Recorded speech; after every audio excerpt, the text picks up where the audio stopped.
now we're going to talk about permanent tissues. Now, what are these? They are made up of cells from meristematic tissues, and they are retired, so they don't divide anymore. So they're just old cells from meristematic tissues. Now the cell now perform specialized functions, right? Before they were just for growth and like that, but now they're going to be for specialized functions.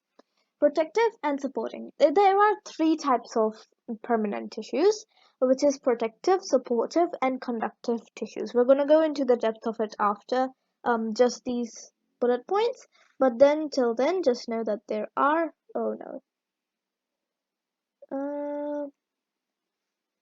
All right. Let's go down. Let's click there. All right. So protective and supporting tissues are simple permanent tissues. Alright, they're simple as they have cells that are structurally and functionally similar. So they're just similar. Like protective and supportive tissues are not actually that similar in general, but the cells present in them, like if you talk about protective only, then those are structurally and functionally similar.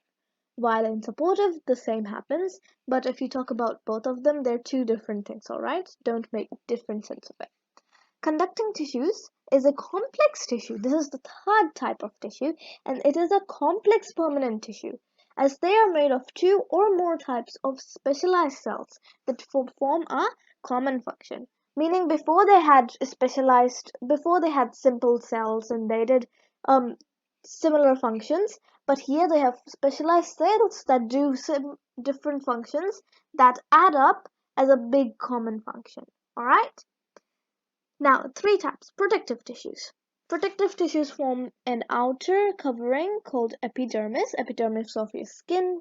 You know, the top layer of your skin is called epidermis. Likewise, in plants, they are on top of roots, stems, and leaves. So they're there for the protection of root, stems, and leaves. Alright?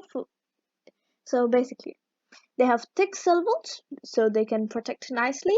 Also, they are called epidermal cells. They have no intercellular spaces, meaning if you have this, they do have some intermolecular spaces now, but protective tissues are like this, just bunched up together.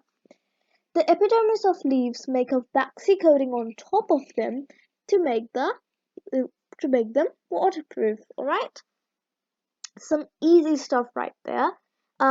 So we have learnt about meristematic tissues, two types. They help in the growth. Then we have learnt about permanent tissues, which are made of retired meristematic tissue cells. And then we've got protective tissues, the first type of permanent tissue, which are just there as an outer covering of epidermis. All right. Now, supporting tissues provide support and strength to the plant. Now, there are three types too. Parenchyma, found in almost all major parts of the plant, provide support to the plant, and these cells contain they're living cells. They're large cells. They're spherical or oval cells. They have thin walls. So if you have this, these are thin. But if you have this thick walls, then they're thick, alright? They have some intercellular spaces. They have large vacuoles, meaning those things floating around are big. If in leaf or stem, they will contain chlorophyll. This type of tissues are known as chlorenchyma. Remember from chlorophyll, then because in chlorophyll, remember from chlorophyll, there's chlorenchyma, and from chlorenchyma, you can do photosynthesis. So just all connected together. Cells without chlorophyll generally store water or food. Alright? Now, collenchyma. They're found just beneath the epidermis of the stem. So just beneath the supporting tissue, you can find collenchyma in the petioles of leaves. So if you have this as a leaf, this part is the petiole.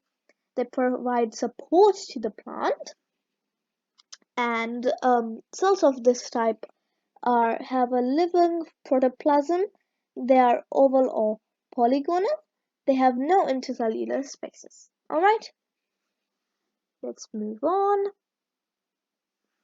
Sclerenchyma, found mainly in stems and veins of leaves. Alright, so they are found in stems or veins of leaves.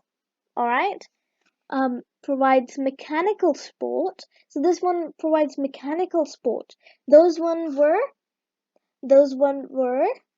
provide support to the plant, but this one is mechanical support. Alright, and leaves of this kind have dead cells, no protoplasm, uniformly thick walls, meaning very, very, very, very, very thick walls, and they have no intercellular spaces, so they're rigid. Alright, then we've got conductive tissues. They're of two types, xylem and phloem, but let's know they are known as vascular tissues. Conducting tissues are also known as vascular tissues, responsible for the transport of food and water and minerals to various parts of plants. Now, if you're new to this, please check out class 7, chapter 11 of NCERT Science, because they have a little bit about plants and all humans and all that, so it might help you with this chapter. Alright, there are two types as we discussed. Xylem conducts water and minerals, is absorbed by the root upwards to all the other parts of the plant. It is composed of vessels and tracheids, are dead cells, thick walls. These walls are joined end to end and form long tubes that conduct water and minerals from the roots to the leaves. Tracheids have long narrow cells tempered at the end.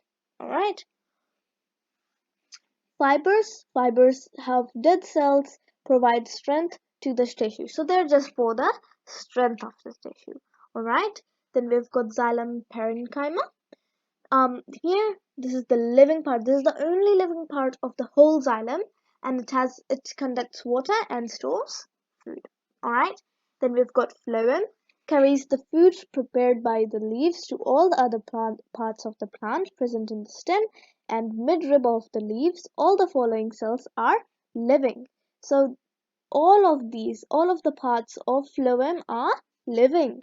Sieve tubes transport the food from leaves to various other parts of the plant.